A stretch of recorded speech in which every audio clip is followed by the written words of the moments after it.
Take a big breath. It's a widely held habit that can actually be doing more harm than good. And you may actually be over breathing, and it could be adversely affecting your health. And here to explain is breathing expert and author Patrick McKeown. Thank you so much for joining us. You're very welcome. From Ireland. Thanks. Just today. Yes, thank you very much. We appreciate that. Well, tell us how incorrect breathing can affect our health. Sure. It's mouth breathing, for example, is endemic, both in children and in adults, both during the day, also during sleep. And it pretty much wreaks havoc. The nose is responsible for about 30 functions in the human body. If you breathe through your mouth and if you breathe hard, there's less oxygen delivery to the cells. So you can influence your body oxygenation by breathing normally. And normal breathing is through the nose, light and quiet. And also how you breathe during the day impacts how you breathe during your sleep. Wow. Let's talk about what causes overbreathing. It's factors of modern living. People, they're not doing as much physical exercise as they should be. Stress, makes your breathing faster, more upper chest, you start taking more air in, and then the body develops a habit of breathing too much. Well, how does one know if we're not breathing correctly? What kind of test can we do? Yeah, there's a breath hold test we use, which is part of what we do, and somebody who holds their breath after an exhalation. So if they breathe in through their nose, out through the nose, and they hold their nose, they should be able to hold their breath for about 30 seconds before the first urge is to breathe.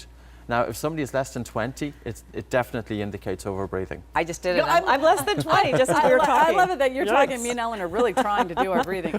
Can we talk about snoring and sleep apnea and what causes those? If you think what is snoring, it's the exchange of a large volume through a narrow space. People who snore breathe hard.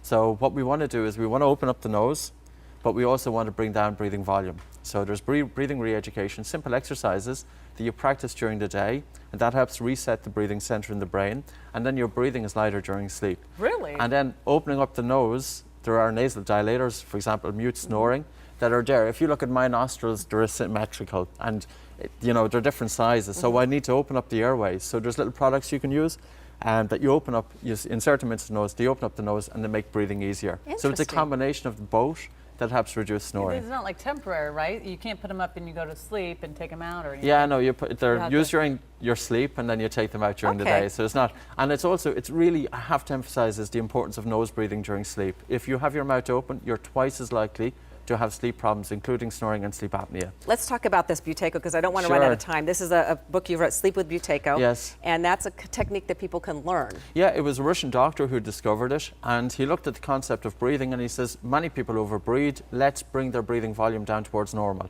And this is getting huge amount of attention now. Stanford Medical School, their sleep school, is now doing research on breathing re-education with the Academy of Myofunctional Sciences here in Los Angeles. And there's orthodontists here in Los Angeles. There's a great amount of information coming out.